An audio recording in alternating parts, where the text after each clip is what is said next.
nangyayari dito sa Pinas.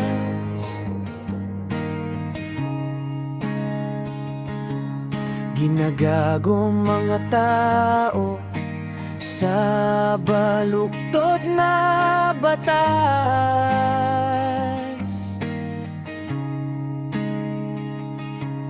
Mga kawatan ng pondo ay malaya sa labas, habang nakakulong ang mga Pilipino sa dahas.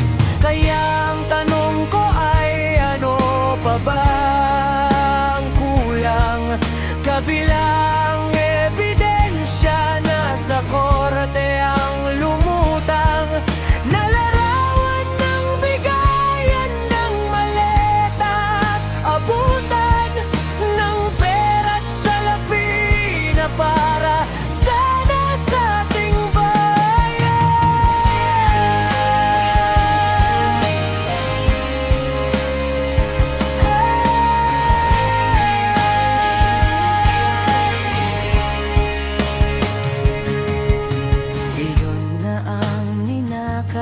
pero ba't wala pa rin? At hindi pa rin matukoy kung sino ang salarin. Kaya naman ang Pilipino sa Pinas hirap pa rin.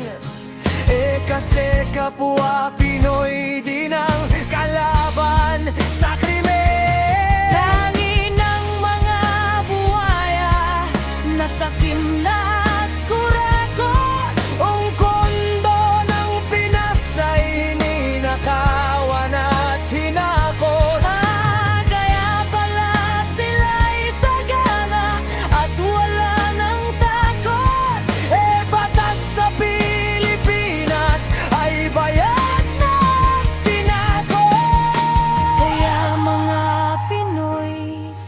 Pinas na ay kawawa.